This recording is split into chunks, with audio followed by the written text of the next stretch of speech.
ये है उदयपुर के MB अस्पताल के सामने का फुट ओवर ब्रिज। उदयपुर में आप इसे मोस्ट अनयूज्ड चीज या फिर मोस्ट आइसोलेटेड प्लेस भी कह सकते हैं। अचरज की बात है कि इतने भीड़ भाड़ वाले इलाके में जहां पर सड़क पार करना लगभग नामुमकिन सा हो जाता है, वहां पर इस प्रकार का पर्सनल स्पेस और वो भी सरकारी खर्चे पर उपलब्ध है, तब तो कहने ही क्या। हम और आप में से कोई विरला ही महान होगा जिसने इस फुट ओवर ब्रिज को कभी विजिट किया होगा, क्योंकि हमारी और आपकी आदत तो हॉस्पिटल के गेट से निकलकर ट्रैफिक को चीरते हुए और डिवाइडर के सामने रखे हुए पुलिस के बैरिकेड्स के बीच के खांचे से जगह बनाते हुए सड़क पार करने की है। ऐसे में लाखों का पब्लिक का पैसा खर्च करके बनाया गया यह फुट ओवर ब्रिज अब माई फुट जितनी औकात भी नहीं रख रहा है। इसका यूज करना तो बहुत दूर की कौड़ी है। बीच सड़क खड़े इस अजूबे को हम और आप तो यूज नहीं कर रहे हैं, लेकिन इसका बेस्ट यूज कर रहे हैं हमारे शहर के नशेड़ी, भंगेड़ी, चरसी और गर्दुल्ले। इनके लिए यह बीच सड़क बनाई गई मुफ्त की आरामगाह है, मुफ्त का व्यू पॉइंट है, जहां से आने जाने वालों को देखते हुए अपना गम गलत करने का सरकारी इंतजाम है। शहर के स्मार्ट श्वानों की यह पसंदीदा जगह है, क्योंकि यहाँ किसी का इंटरप्शन नहीं है। भिखारियों और कई बार तो अनैतिक काम करने वालों की भी पसंदीदा जगह है। आज हमने सोचा कि हड़ताल से बीमार पड़े अस्पताल को देखने आए हैं, तो लगे हाथ उदयपुर के लोगों के टैक्स की कमाई से बने हुए इस पदयात्री मार्ग का अवलोकन भी कराए। तो हमने भी इस रास्ते के सफर का आनंद लिया। रास्ते में हमें क्या मिला आप खुद देख रहे हैं। हर सीढ़ी पर गंदगी का अंबार लगा है,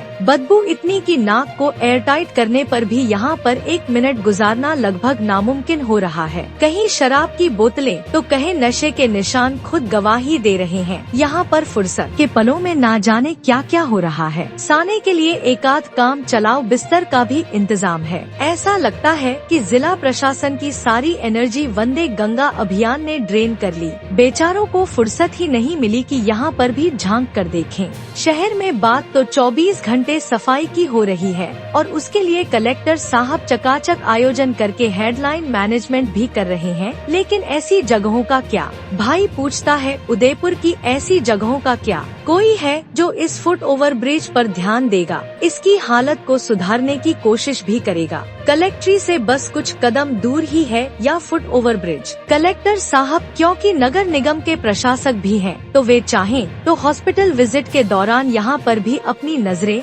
इनायत कर सकते हैं। हमारा मानना है कि यह ब्रिज जिस भी महानुभाव की जिद का नतीजा हो, यह था तो एक इंजीनियरिंग का बहुत बड़ा ब्लंडर, क्योंकि बरसों हो गए इसका कोई यूज नहीं है। यह बहुत बड़ी सीख भी है कि भविष्य में कोई भी केवल कमीशन के चक्कर में ऐसी गलती ना करे। आपको बता दें कि इसके बनने के बाद से ट्रैफिक पहले के मुकाबले 10 गुना बढ़ गया है, लेकिन यहाँ पर 10 लोग भी गिनती के नहीं मिलने जो इसका इस्तेमाल कर रहे हों। अब जबकि दवाइयाँ हॉस्पिटल कैंपस में ही अवेलेबल है, अधिकतर जांचें भी वहीं हो रही हैं। ऐसे में ऐसी कोई मजबूरी नहीं है कि सड़क पार करके तुरंत और तत्काल जाना पड़े, यानी कि यह रास्ता अब सड़क पर और प्रशासन की जेब पर बर्डन बन गया है। इसके बेस्ट यूज का क्या नया तरीका हो सकता है, यह तो जिला प्रशासन नहीं जाने, मगर इसे एक्टिव रखने, इसकी देखभाल करते रहने का जिम्मा तो नगर निगम को उठाना ही होगा। देखना है कि यह काम भी हो सकता है या नहीं, या फिर खाली पीली बातें ही होती हैं।